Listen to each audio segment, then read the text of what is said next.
20. The last battery. Why? 20 once. 20 twice. 30. 40? 40. I think we're almost done anyway.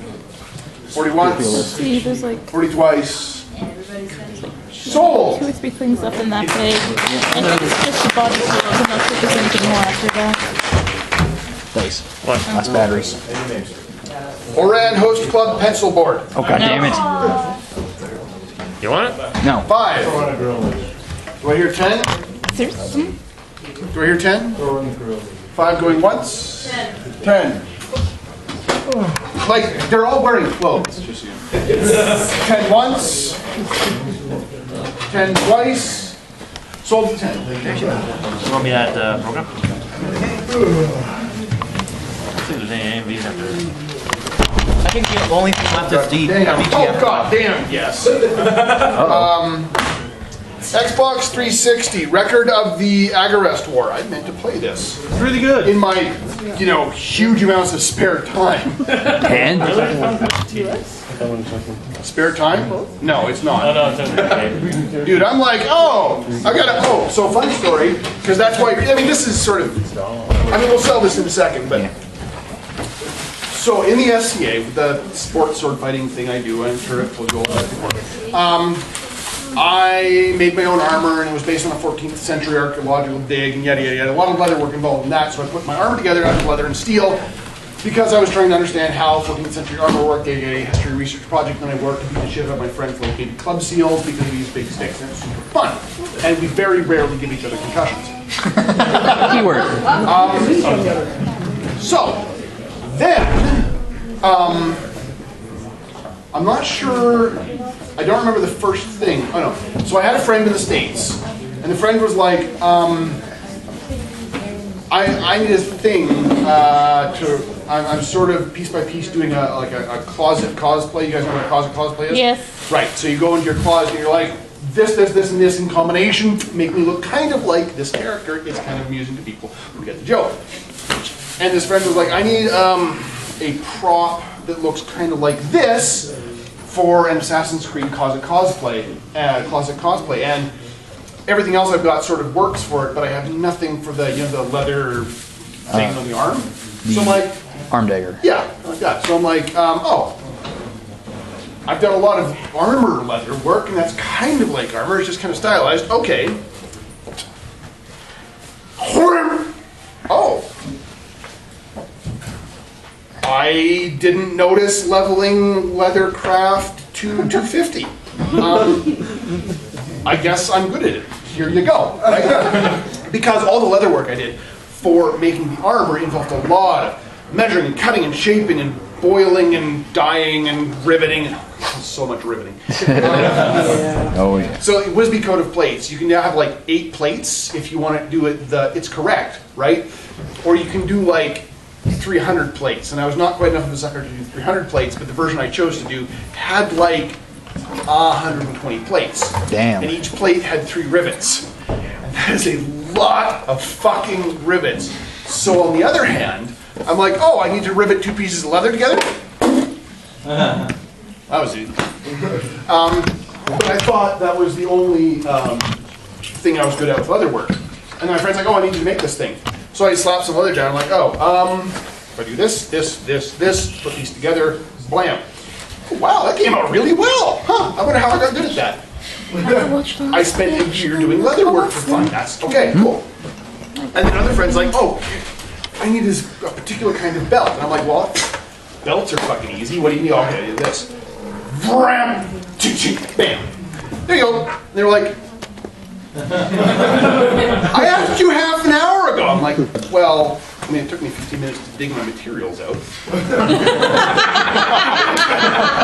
They were like, what? How? Wow, you should do more of this. And I'm like, maybe I should. And they're like, you should do it for money. I'm like, no, fuck you. Because the minute I start taking money for shit, it stops being a hobby and starts being a job. And then I make quite enough money at my job normally, so it's only a hobby. And then another friend of mine was like, I like leather stuff. And I'm like, yeah, you do. I want to learn more. Because again, with that doing the impossible things, right?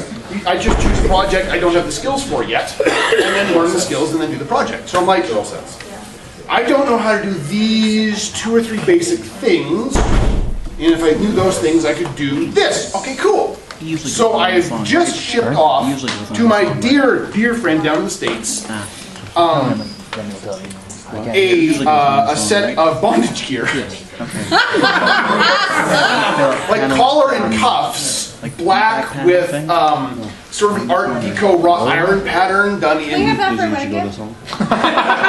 God damn it, you were the 3rd person to ask me. We're not engaged yet, though. Okay, if you get engaged, please wait. Because my other friend has already asked me to do a second. You got that. Anyways, so black and purple, and it's collar and cuffs, and I was like, wow, this, I mean, there are some problems with it. I'm like, I should do this different and this different. But my other friend came into the room, and the piece wasn't for them, and they were like, oh my god, that looks like professional. And I'm like, fuck. And they're like, did you buy that? And I'm like, well, no, clearly, you just told me it looks professional. You know I made this. And they're like, yeah, I know, but it looks like you bought it. That's how cool it looks. I'm like, well, thank you. Why are you standing in my room complimenting me on my bondage gear? It'll be okay. And they were like, well, not to be awkward, but it's really nice bondage gear. And I'm not into you sexually, but while we're on the subject, you have an amazing ass. I was like, thank you. I squat 260 for reps. So I work on it here. I was like, yeah, that's cool. I'm going to go away now and do things that are not related to bondage. And I was like, hey, that was the end of the conversation. But so I take a picture of it and send it to my friend. I'm like, here's what you're getting in the mail. And the immediate response was, holy shit, that looks amazing. Also, my coworker wants to know if she can commission a piece. I was like, no.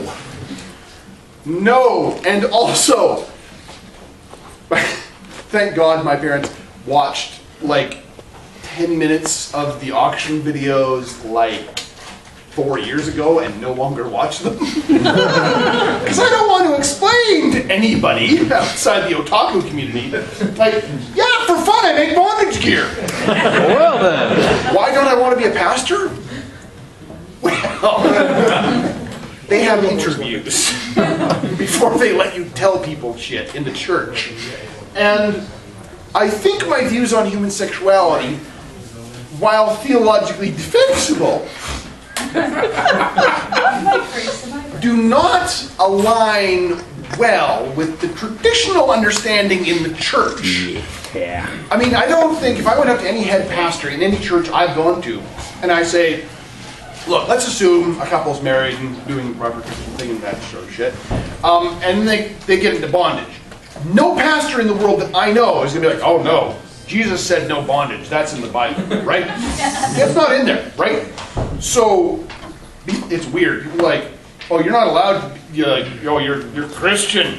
You're a theologian. You're not allowed to like know about sexual deviant stuff. And you're certainly not allowed to approve of people having sex in anything except the missionary position. And I'm like,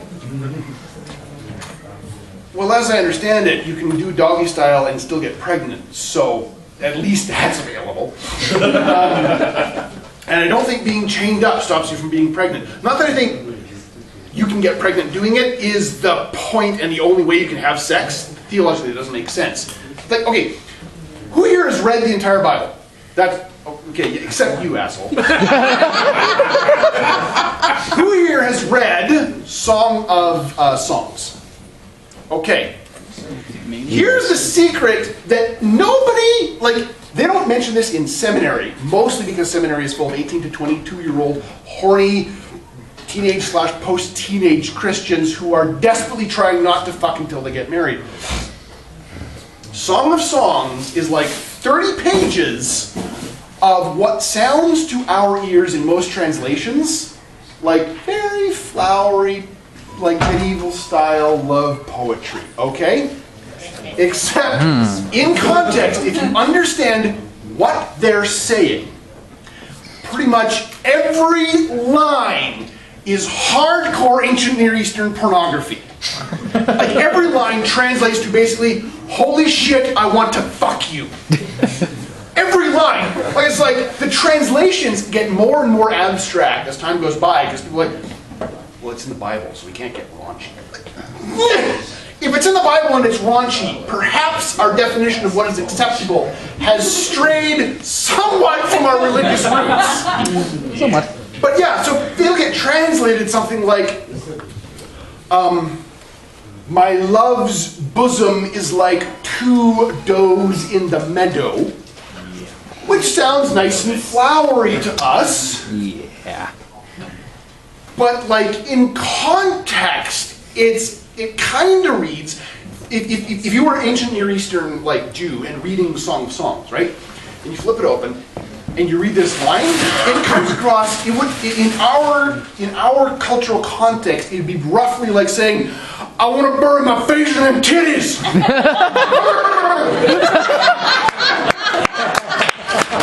Tough girl at the time itself.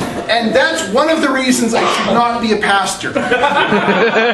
Because 13-year-old males will be in the audience when I spout this sort of shit, and they're like,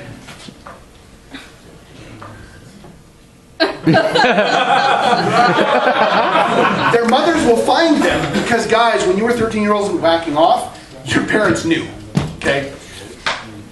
And they'll be like, so pastor, question, the week after you gave your Song of Songs sermon, I found the Bible open and sticky on pages where Solomon is describing his love for his Nubian bride. And I'm like, well, that's interesting. Why are you telling me this? Because masturbation is a sin.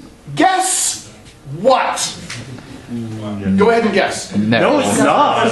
Divorce is also a sin, and it says wives who are divorced should be stoned, but we don't do that anymore. Well, it's the whole wives who are divorced should be stoned. Again, in context, it's talking more about adultery rather than actual divorce. And isn't it like if you, if the guy kicks the woman kicks a guy in the balls, like he won't get into heaven with some bull? No, that's not it. Oh. So, back to the point. So the idea that masturbation is sinful is, okay, I'm not going to bash on Catholics, but it's a stronger theme of Catholic Church theology than it is in most Protestant theology. We're all Christians together, but, so there's this idea that masturbation is a sin, especially in the Catholic Church, but also strongly in the Protestant Church, we just don't harp on it quite as much. And they say that because there is this thing called the sin of Onan. So Onan's this guy in the Old Testament. And he, quote, spilled his seed on the ground. And the entire church was like, see, he whacked off. So that's why it's a sin. No! Here's what happens. Old Testament, so ancient Near East has this thing where there's no RRSPs.